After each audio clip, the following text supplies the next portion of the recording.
رسول اللہ یا رسول اللہ یا رسول اللہ یا الحمد لله رب العالمين والصلاة والسلام على أشرف الأنبياء والمرسلين وعلى آله وأصحابه أجمعين أما بعد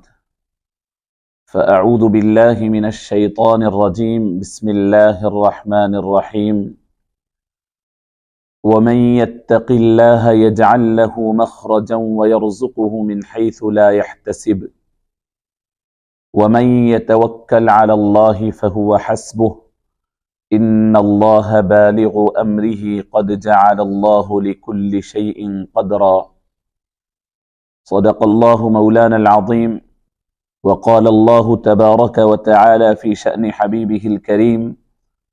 إن الله وملائكته يصلون على النبي يا أيها الذين آمنوا صلوا عليه وسلموا تسليما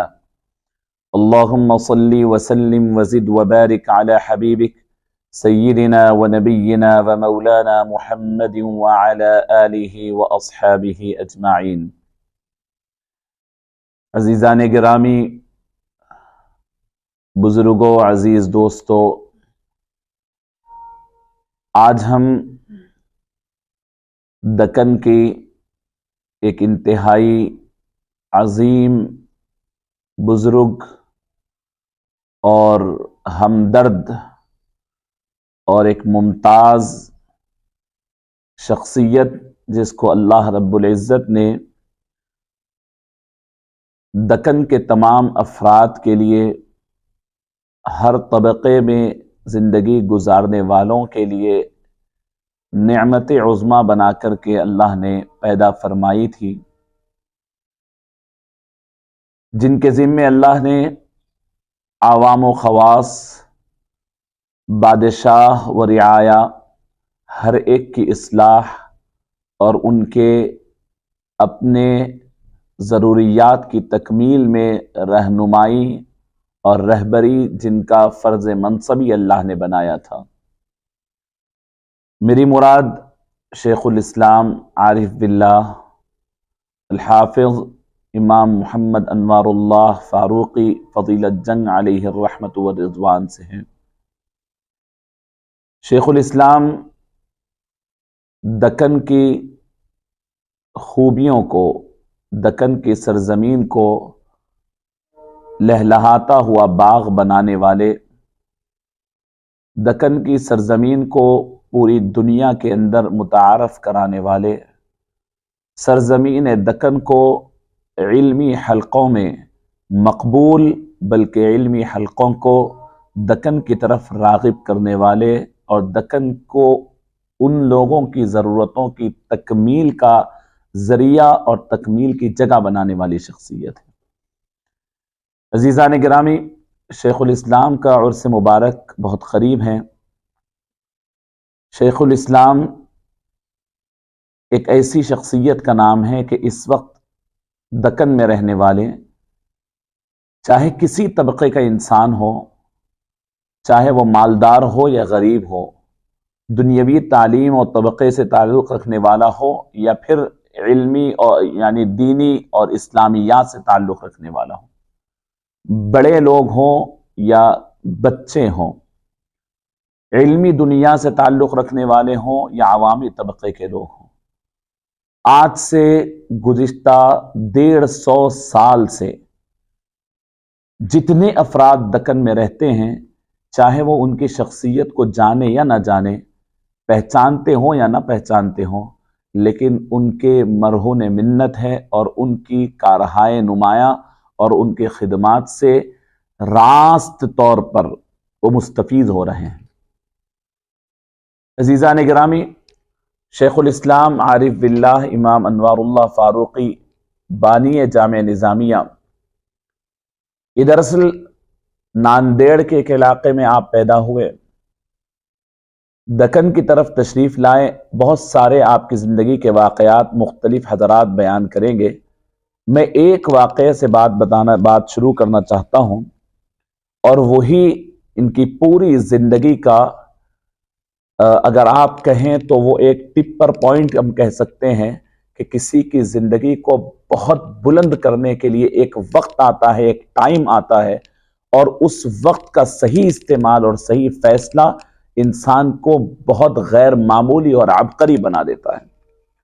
وہ کیا ہے؟ شیخ الاسلام سرکاری ملازم تھے، محکمہ مالگزاری میں آپ کام کرتے تھے۔ محکمہ مالگزاری میں آپ کا کام خلاصہ نویسی تھا۔ خلاصہ نویسی کا مطلب یہ ہے کہ آپ کوئی پوری فائل پڑھ کر کے اس فائل کا خلاصہ اس کے اوپر لکھ دیا کرتے، اور یہ آپ کا منصب تھا۔ شیخ الاسلام 1.5 سال تک یہ کام ابھی کیے تھے کہ آپ کے ٹیبل پر ایک فائل آئی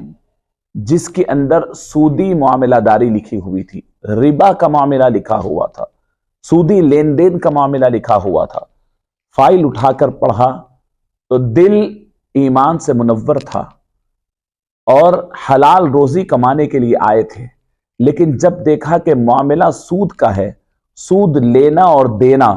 جس کے بارے میں اللہ نے فرمایا ہے کہ وہ اللہ سے جنگ ہے، اللہ کے رسول سے جنگ ہے، اور اب اس معاملے کو پڑھ کر کے اس کا خلاصہ لکھنا حضرت شیخ الاسلام کی طبع نازک کے اوپر بہت بار گزرا، اور آپ نے فوراً وہاں سے ایک سادہ سا درخواست لی اور لے کر اپنے عہدیدار بالا کے پاس اپنا استعفیٰ نامہ لے جا کر کے دے دیا۔ انہوں نے بارہا کہا کہ آئندہ کوئی فائل آپ کے پاس اس جیسی نہیں بھیجی جائے گی۔ حضرت شیخ الاسلام نے معذرت کی اور کہا کہ آپ نہیں بھیجیں گے، اگر آپ وہاں سے ہٹ جائیں تو دوسرا عہدیدار آئے گا تو وہ بھیج دے گا، اگر وہ نہ بھی بھیجے تو یہ حکومت کے تحت رہنے والی ایک نوکری ہوئی، کسی نہ کسی اعتبار سے ایسی بات ہوگی۔ میں گوارا نہیں کرتا کہ میرے سینے میں قرآن مجید ہے، میرے دل میں اللہ رب العزت کی محبت اور اللہ کے رسول سے محبت ہے، اور میں اپنے قلم کو اس اللہ کی ناراضگی کے اس کام کا خلاصہ لکھنے کے لیے بھی میں استعمال نہیں کرنا چاہتا، بلکہ وہ ٹیبل جس کے اوپر یہ فائل آتی ہو میں پھر اس کے اوپر بیٹھنا گوارا نہیں کرتا۔ حضرت شیخ الاسلام کے سامنے 2 راستے تھے، ایک ان کا اپنا خاندان بھی تھا، ایک ان کی ضروریات بھی تھی، ان کے گھر والے بھی تھے، اور اس کے لیے اچھی خاصی وہاں سے روزینہ مقرر بھی تھا۔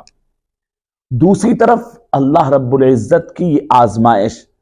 اللہ کی مرضی کے خلاف سودی لین دین کرنا نہیں تھا، ایک ہو چکا معاملے کو صرف رقم کرنا تھا۔ حضرت شیخ الاسلام اگر شریعت پوچھے، فتویٰ پوچھے تو کوئی حرج نہیں، شاید اس کے اندر گنجائش نکل جائے، لیکن وہاں تقویٰ کے معیار پر اپنی زندگی کو قائم کیا تھا، اور وہاں پر حضرت شیخ الاسلام نے اپنے آپ سے یہ فیصلہ کیا اور دل سے فیصلہ پوچھا، تو فیصلہ یہ آتا ہے کہ اس مقام پر اب آپ کو رہنا نہیں ہے۔ تو عزیزان گرامی، حضرت شیخ الاسلام اس نوکری کو خیر بات کہہ کے نکل جاتے ہیں۔ اللہ رب العزت نے قرآن مجید میں ایسے دل اور ایسی روح اور ایسی فکر رکھنے والے متبرک اور انتہائی جوان مرد لوگوں کی تعریف کرتے ہوئے اللہ فرماتے ہیں وَمَن يَتَّقِ اللَّهَ يَجْعَلْ لَهُ مَخْرَجًا۔ لوگوں تمہاری زندگی میں، یعنی خلاصہ میں آپ کے سامنے ذکر کر رہا ہوں، فرماتے اللہ رب العزت کہ جو شخص اللہ سے ڈرتا ہے، اللہ کا خوف کرتا ہے،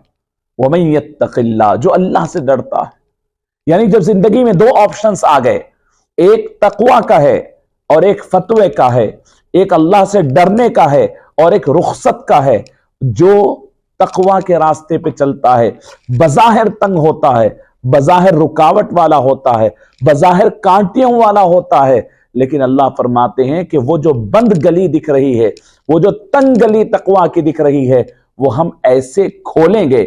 فرمایا وَمَن يَتَّقِ اللَّهَ يَجْعَلْ لَهُ مَخْرَجًا، ہم اس کے لیے ایک ایسا ڈور وہاں سے اوپن کریں گے کہ اب اس ڈور کی پھر اینڈنگ نہیں ہوگی، وہ ایسی جگہ وہاں سے داخل ہوں گے جس کی کوئی انتہا نہیں ہوگی، اور پھر وہاں کیا ہوگا وَيَرْزُقُهُ مِنْ حَيْثُ لَا يَحْتَسِبُ، اب یہاں جو تم کو گن گن کر مل رہا تھا،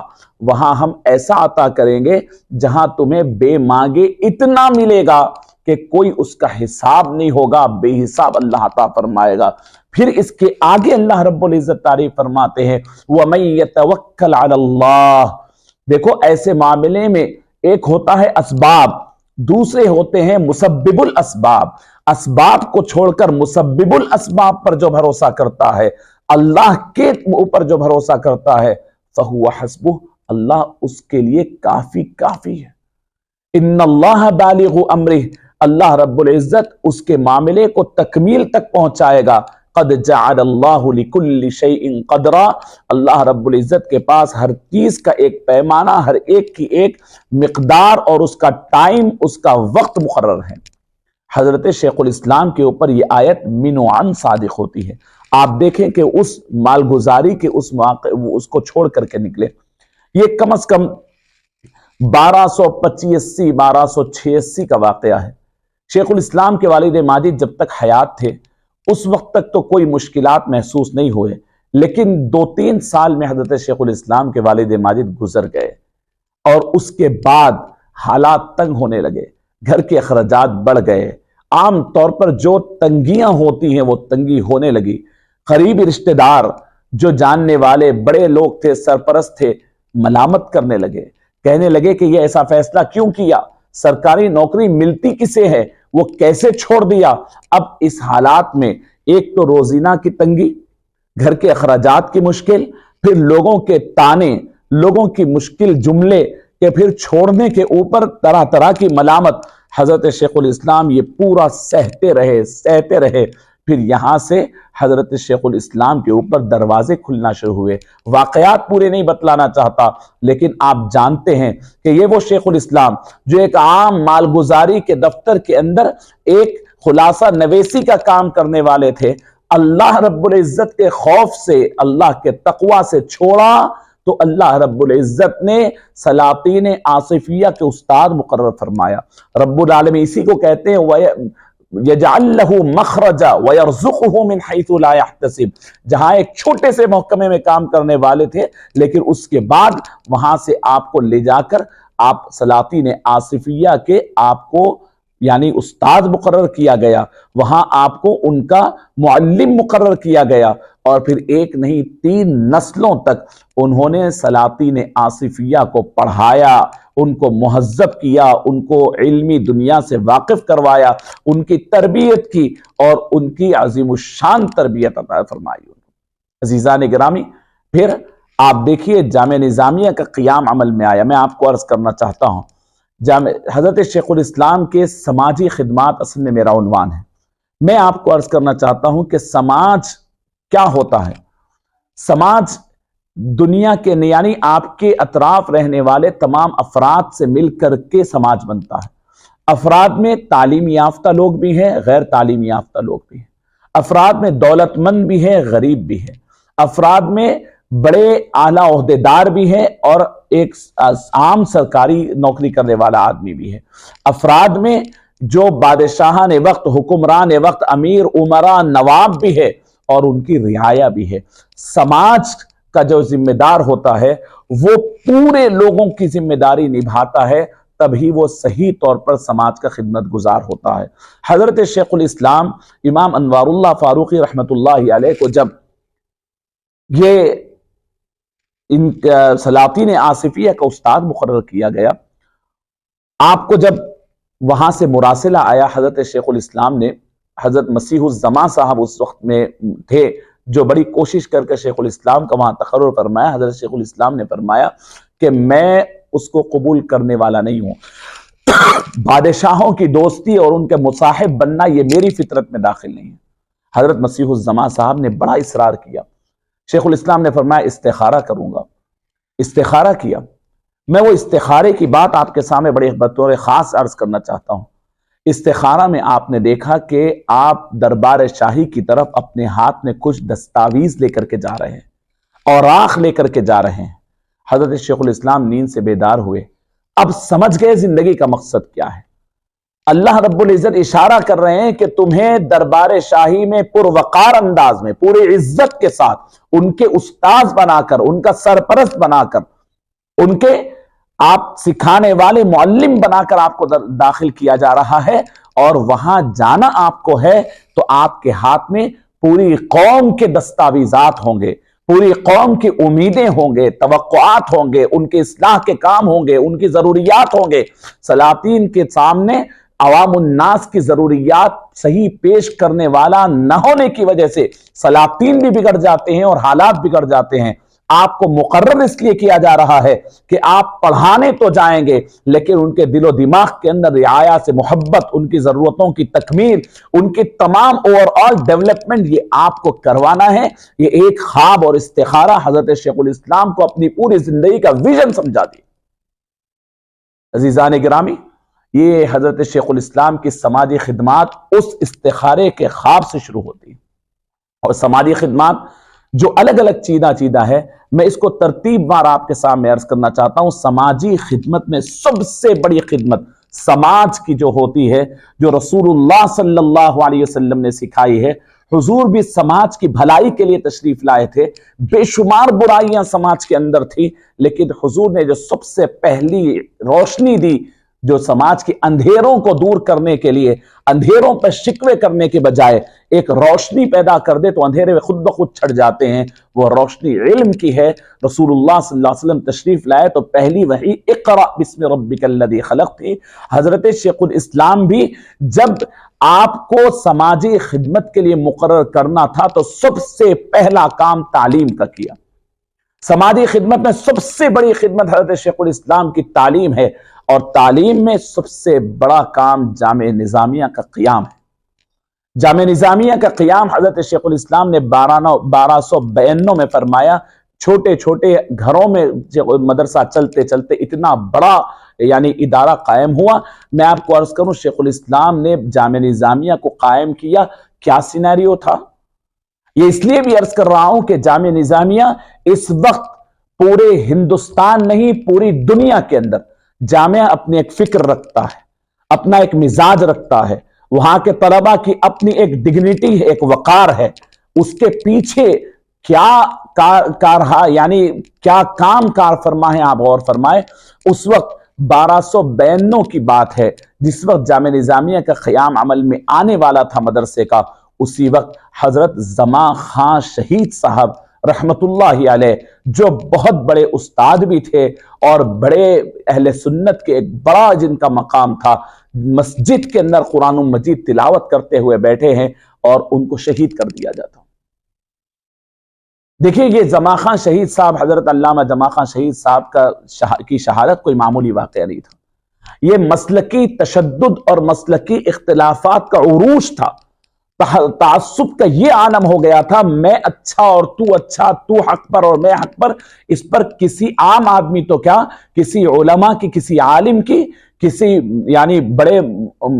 یعنی حافظ کی، عالم کی، دیندار آدمی کی جان لینے تک کو انسان گوارا کرتا تھا، اور کوئی عام مقام پہ راستے پہ نہیں، بلکہ مسجد کے اندر، اور مسجد کے اندر قرآن پڑھتے ہوئے۔ مسلکی تشدد کا یہ عالم، اور اس عروج پر مسلکی تشدد تھا کہ انسان اخلاقی تمام قدروں کو کھو کر کے یہاں پر آپسی اختلافات، باطلی لوگوں نے جیسے ہمیشہ کام کیا ہے، حضرت زمان خان شہید صاحب کو قتل کیا۔ حضرت شیخ الاسلام اور ان کے مصاحبین کو بڑی فکر ہوئی، اور ایسے وقت میں مسلکی تشدد کیوں آتا ہے؟ آپ یاد رکھیں، مسلکی تشدد علم کی کمی سے آتا ہے، وسعت علمی کی کمی سے آتا ہے، تہذیب و تمدن کی کمی سے آتا ہے، اور دل میں خدا کی محبت کی کمی کی وجہ سے مسلکی تشدد آتا ہے۔ حضرت شیخ الاسلام نے اس کی دوری کے لیے کوئی فتویٰ جاری کرنا مناسب نہیں سمجھا، کوئی تقریر کرنا مناسب نہیں سمجھا۔ انہوں نے دیکھا، اور ہمیشہ دکن کی سرزمین سے مسلکی تشدد کو ختم کرنے کے لیے حضرت شیخ الاسلام نے جامع نظامیہ کا قیام عمل میں لایا، تاکہ وہاں لوگ آ کے پڑھیں اور وسعت علمی حاصل ہو۔ اختلاف احتیاط کے دائرے میں رہتے ہوئے، آداب کے دائرے میں رہتے ہوئے اختلاف ہو، اور یہ سیکھ سکتے ہیں تو جامع نظامیہ کے صحن میں، اس کے در و دیوار میں، اس کے علماء کے پاس بیٹھ کر کے اختلاف کو سلجھانے کے طریقے سیکھ سکتے ہیں۔ جامعہ اپنے قیام کے دور سے لے کر کے آج تک اپنے بانی کے اس مقصد کے اوپر پوری دنیا میں کام کرتا ہے۔ مختلف لوگ اہل سنت والجماعت کی ترجمانی کرتے کرتے لوگ دو الگ الگ راستوں میں اتنے دور ہو گئے، اگر ان دونوں کو دور ہوتے ہوئے، مسلکی تعصب میں پڑتے ہوئے جب دور ہوئے، ان کو جمع کرنا اور ان کے درمیان اعتدال کے ساتھ ایک بہترین راہ نکالنے کا کام آج بھی 150 سال سے جامعہ نظامیہ انجام دے رہا ہے۔ مسلک جامعہ یہ ہے،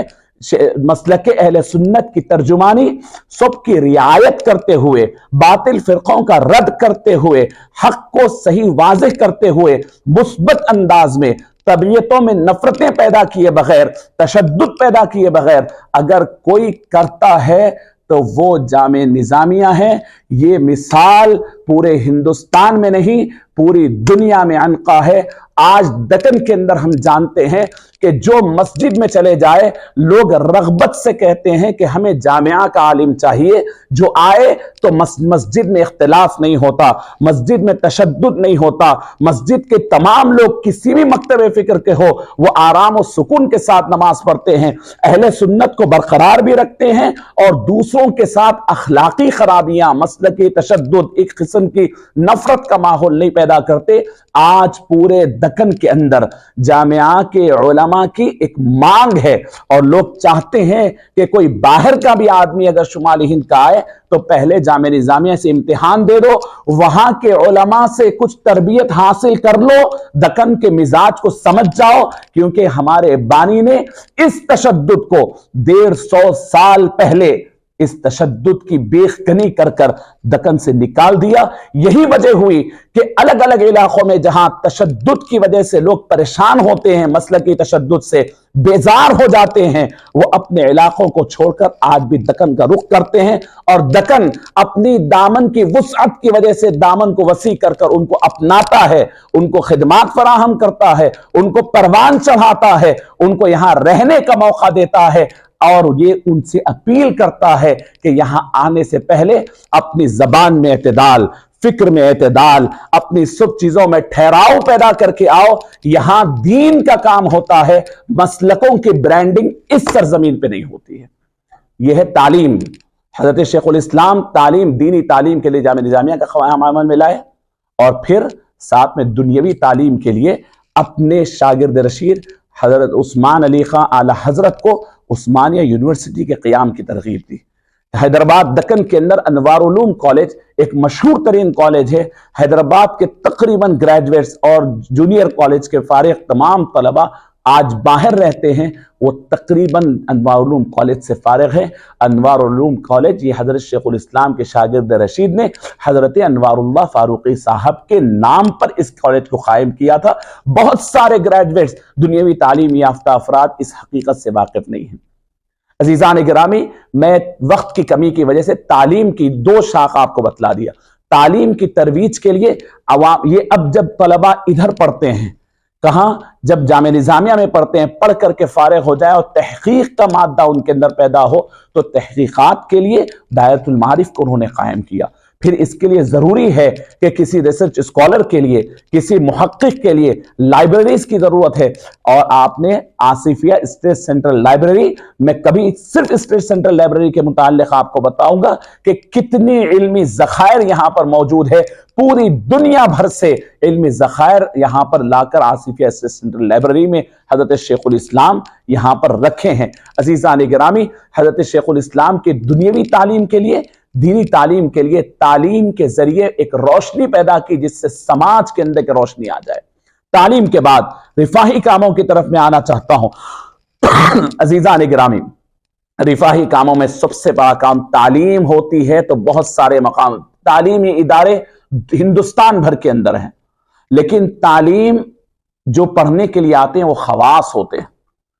خاص لوگ ہوتے ہیں، لیکن ساتھ ہی ساتھ خواص کی تربیت اور عوام کی تربیت کا ایک بڑا شعبہ اس کا خلا ہے۔ اس لیے لوگ بڑی علمی قابلیت ہونے کے باوجود جب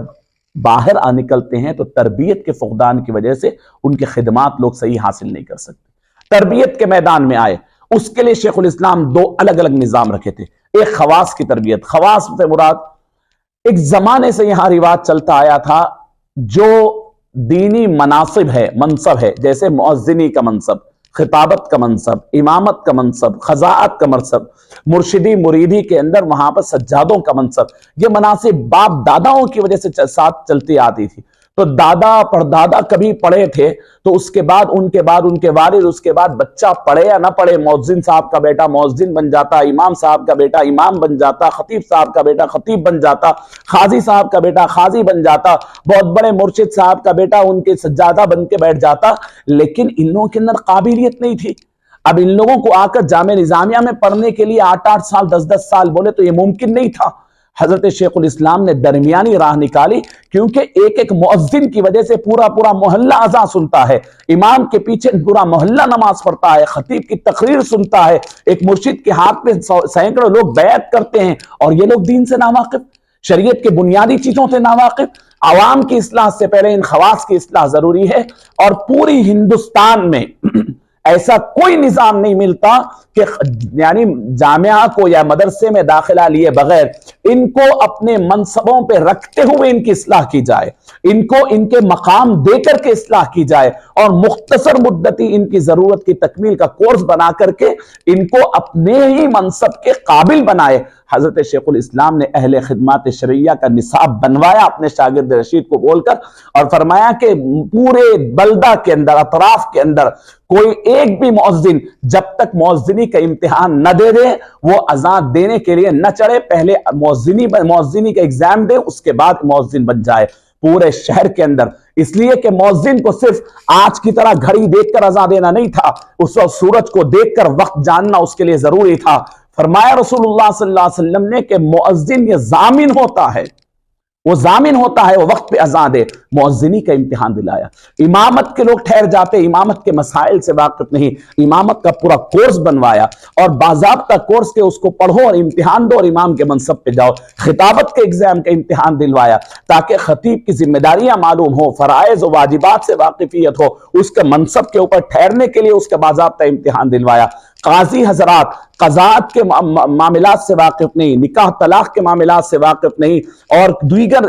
یعنی نکاح کے اندر ہونے والے فرائض و واجبات سے واقف نہیں ہے، ان کو پڑھایا، ان کو سمجھایا۔ تمہارے پاس لوگ نکاح کے لیے رجوع ہوتے ہیں تو کیسے تمہیں کام کرنی چاہیے، یہ انہیں نصاب بنائے۔ اور سب سے بڑا مسئلہ جو تھا وہ پیری مریدی کا معاملہ تھا۔ ہر جگہ پر خانقاہوں کے اندر ہر زمانے میں بڑے بڑوں کی اولاد رہی، لیکن ان کو عام مدارس میں آ کر پڑھنے میں تھوڑی سی ہچکچاہٹ۔ حضرت شیخ الاسلام نے ان کی اپنی طبیعت کا بھی خیال رکھا اور باضابطہ ایک کتاب بنائی، اور اس کو ہدایت الشیوخ کے نام سے وہ کتاب شیوخ کا نام دیا۔ شیوخ ہیں، بڑوں کی اولاد ہیں، لیکن پڑھنا تو چاہیے۔ ان کے ہاتھ پر سینکڑوں لوگ آ کر عقیدت سے بیعت ہو جاتے ہیں، وہ جس کو سچ کہیں سچ، جس کو جھوٹ بولے جھوٹ، جو صحیح کہے صحیح، تو کم از کم یہ تو شریعت سے واقف ہو جائے۔ شیوخ ہدایت الشیوخ کو ان کے اپنے لحاظ سے ان کا نصاب بنایا، تاکہ شیخ الاسلام تھے وہ، اور شیخ الاسلام صرف کتابیں لکھنے کی وجہ سے شیخ الاسلام نہیں بن جاتا۔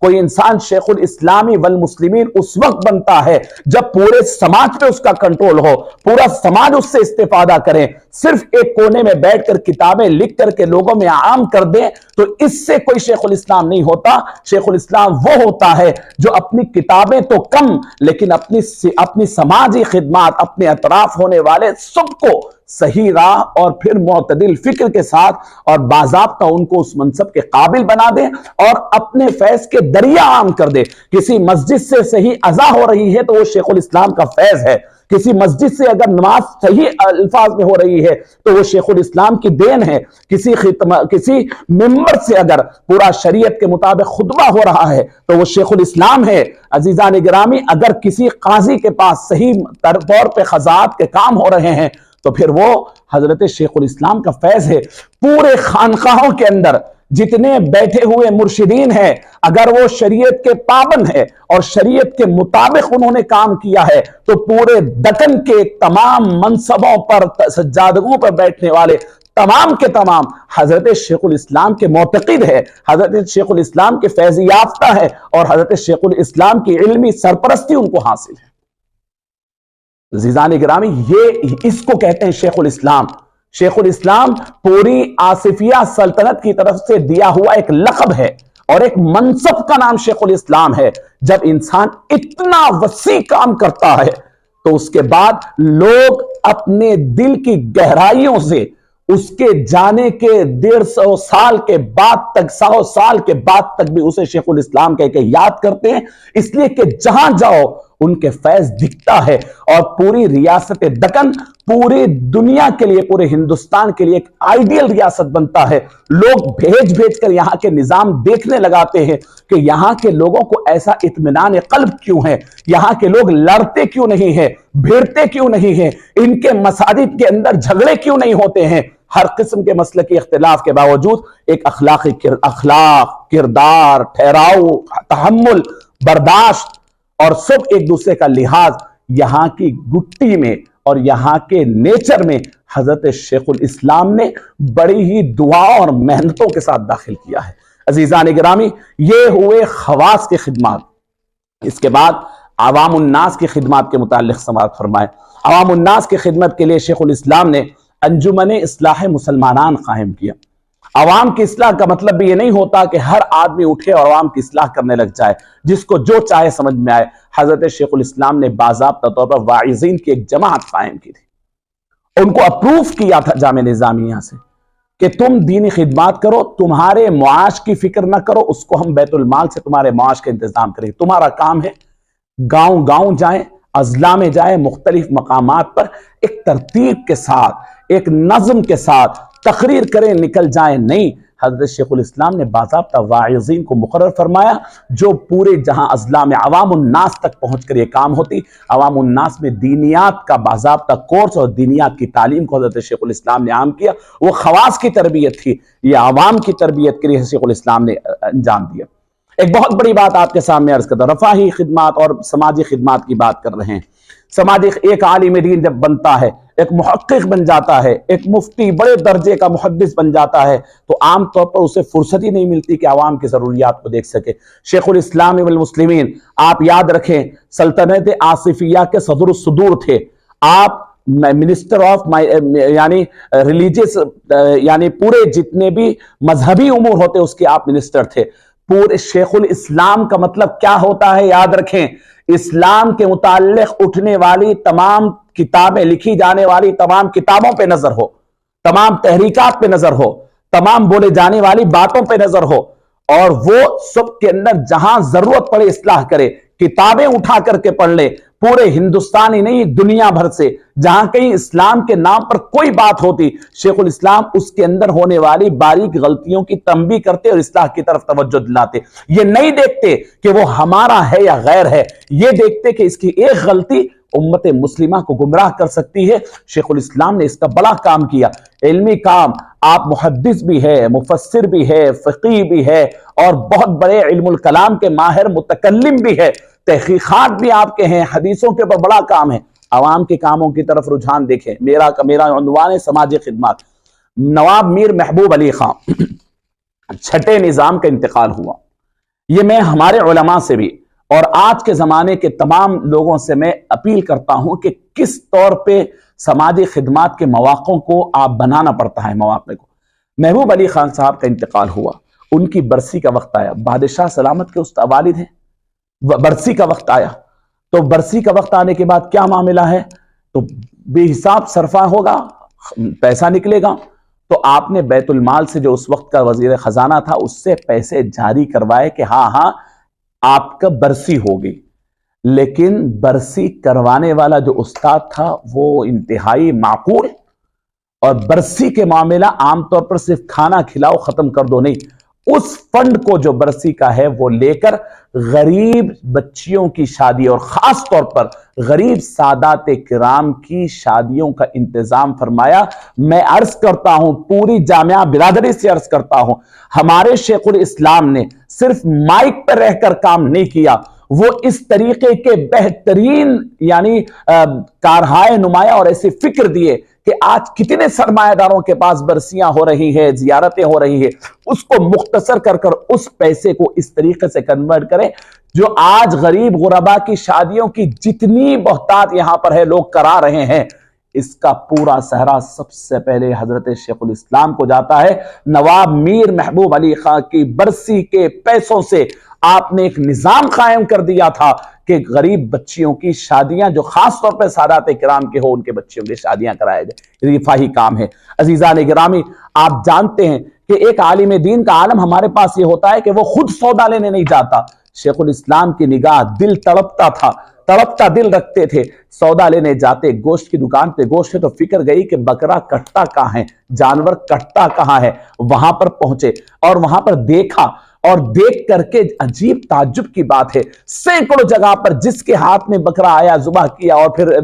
گوشت کا دکان پہ بیٹھ گیا، اور وہ غذا مسلمان کھا رہا ہے، اور غذا سے خون بنتا ہے، خون سے انرجی آتی ہے، اس سے انسان کی فکریں بنتی ہے، فکروں سے سماج بنتا ہے، سماج میں خرابیاں اس کی وجہ سے ہے کہ وہاں پر ذبح کرنے والا شریعت کے احکام سے واقف نہیں۔ پورے ہندوستان دورہ کر کے دیکھ لیں، کہیں پر ذبح کرنے والے کو بھی کوئی پڑھاتا ہے؟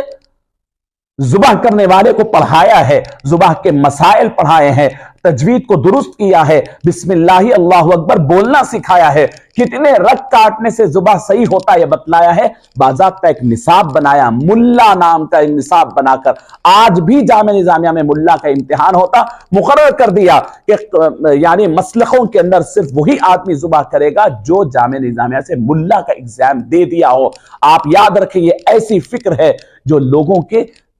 جسم، ان کے اندر آنے والی غذا کی فکر حضرت شیخ الاسلام کرتے۔ عزیزان گرامی، قبرستان کھلے پڑے ہوتے، ان کی زمینات پہ قبضہ ہوتا، حضرت شیخ الاسلام نے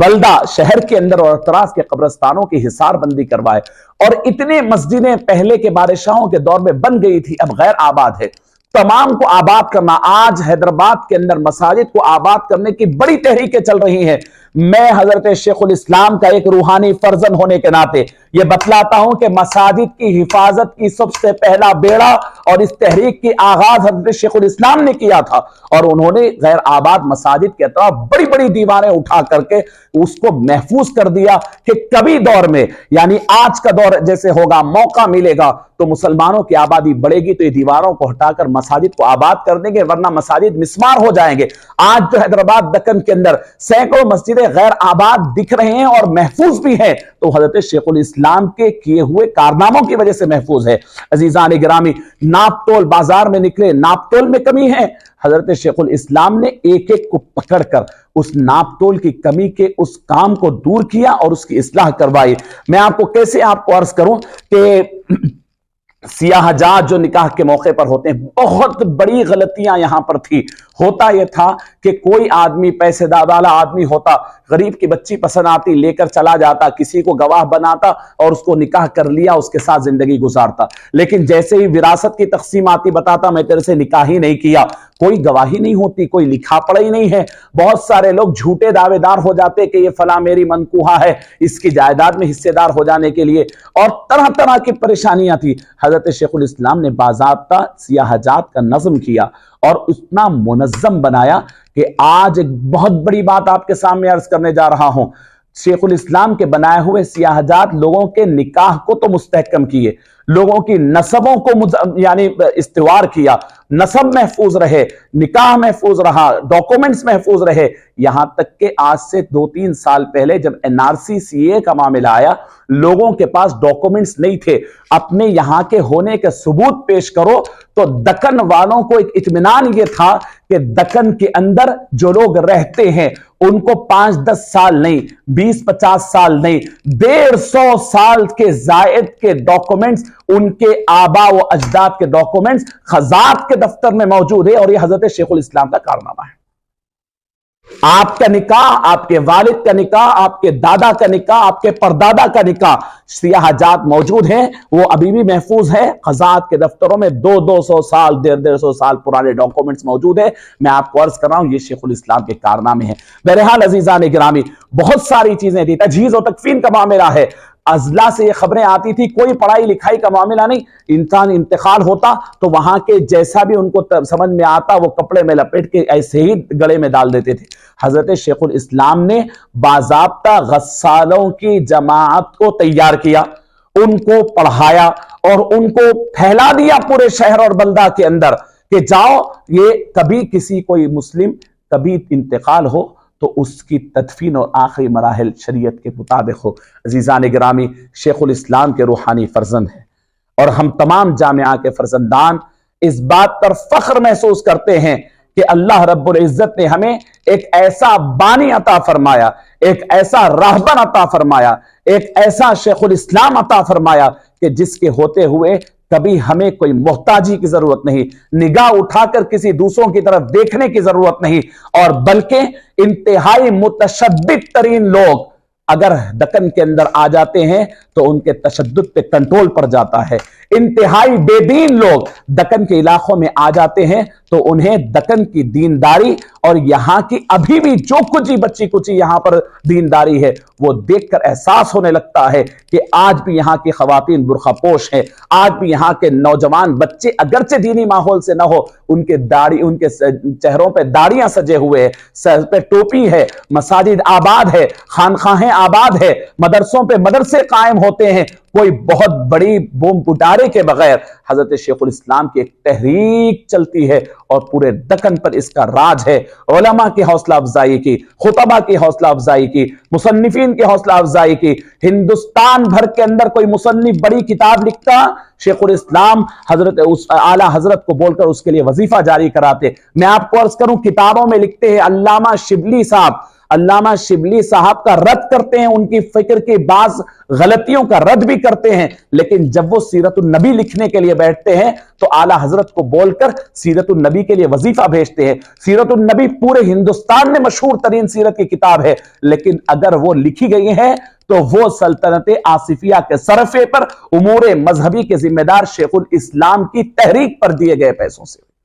میں وقت نہیں ورنہ ایسے سینکڑوں چیزیں آپ کے سامنے رکھتا۔ بہرحال اب شیخ الاسلام کا عرس شریف قریب ہے، ہمیں بار بار یہ احساس ہوتا ہے کہ ایک شخصیت تھی لیکن ایک انجمن تھے، ہم میں کا ایک ایک فرد، ایک ایک فرزند جامعہ حضرت شیخ الاسلام کی ایک ایک تحریک کو اگر لے لیں، آپ یقین کریے وہ اس کو سرخرو کرنے کے لیے، دنیا و آخرت میں کامیاب کرنے کے لیے یعنی وہ بس ہے اور ضامن ہے۔ میں ابھی بہت ساری چیزیں ہیں جو اس موقع کے لحاظ سے میں عرض نہیں کر سک رہا ہوں، میں بس یہیں پر اپنی بات کو ختم کرتا ہوں اور ہمارے تمام برادری سے اور خاص طور پر عوام الناس سے کہ درخواست کرتا ہوں کہ جامعہ نظامیہ سے استفادہ کریں، یہاں کے طلبہ سے استفادہ کریں، اور یہ ایک آئندہ دور میں بلکہ اس دور میں جامعہ کی فکر اور اس کا طرز تعلیم اور طرز فکر عالمی فکر ہے۔ اب دنیا تشدد سے چڑ چکی ہے، تشدد اور شدت پسندی سے دنیا ایک قسم سے بیزار آ چکی ہے اور پلٹ کر آ رہی ہے، تو وہی ہماری چلتی ہوئی 150 سالہ فکر کی طرف کہ ہم صحیح العقیدہ پکے اہل سنت والجماعت ہے لیکن ہمارے مزاج میں اعتدال ہے، ہم اپنی بات کو مثبت انداز میں رکھنا جانتے ہیں، اور دنیا محتاج ہے فکر جامعہ نظامیہ کی، فکر شیخ الاسلام کی۔ اللہ رب العزت عمل کی توفیق نصیب فرمائے۔ وصلی اللہ تعالی وسلم علی خیر خلقہ وآلہ وصحبہ اجمعین والحمد للہ رب العالمین۔